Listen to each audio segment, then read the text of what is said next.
Cap theorem.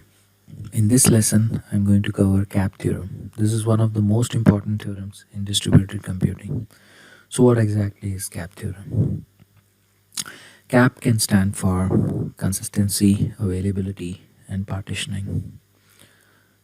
This is a very simple theorem that states that at one point in time you can get 2 out of these 3 properties only.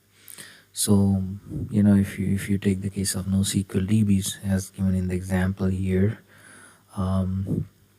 availability goes with partitioning, but then consistency is left out.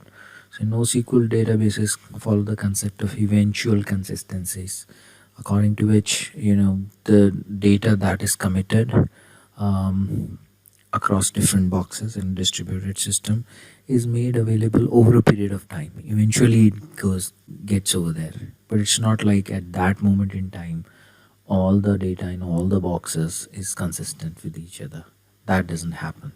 So NoSql DBs, in order to become highly scalable, they give up on consistency.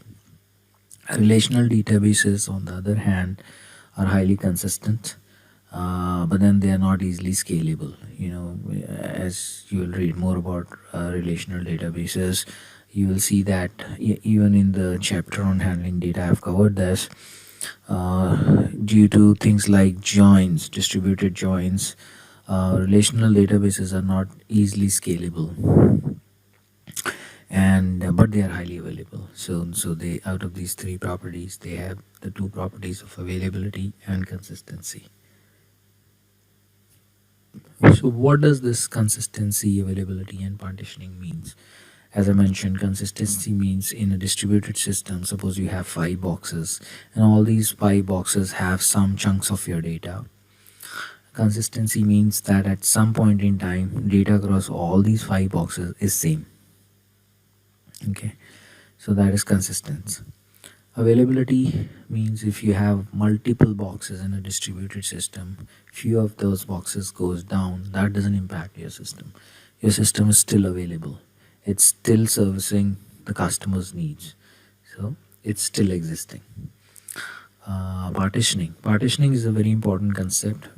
Basically, it boils down to breaking your data in chunks and distributing it across different machines in a cluster in a distributed system. That helps it to scale horizontally. For example, if you have, say, 10 numbers and you break them down into 5 chunks of 2 numbers each and distribute them in 5 boxes. Later on, if you want to add 2 more numbers, you add another box and transfer 2 numbers over there. So you have 6 boxes now and 12 numbers. So this is one of the simple ways of explaining partitioning, but then it is highly useful in horizontal scaling. Cap theorem in practice. Most of the popular websites in the world, they use cap theorem in practice. For example, as I've covered here, Twitter. So in Twitter, when you post comments, they don't, even though for you they might show up immediately because it's handled on the client side, but then for all the other users who see those comments, it doesn't happen immediately. It happens eventually. And so Twitter follows the concept of eventual consistency, but the site is highly available, and it follows partitioning so as to scale its data, which is like tremendous amount of data on a daily basis, scales it very well. Thank you.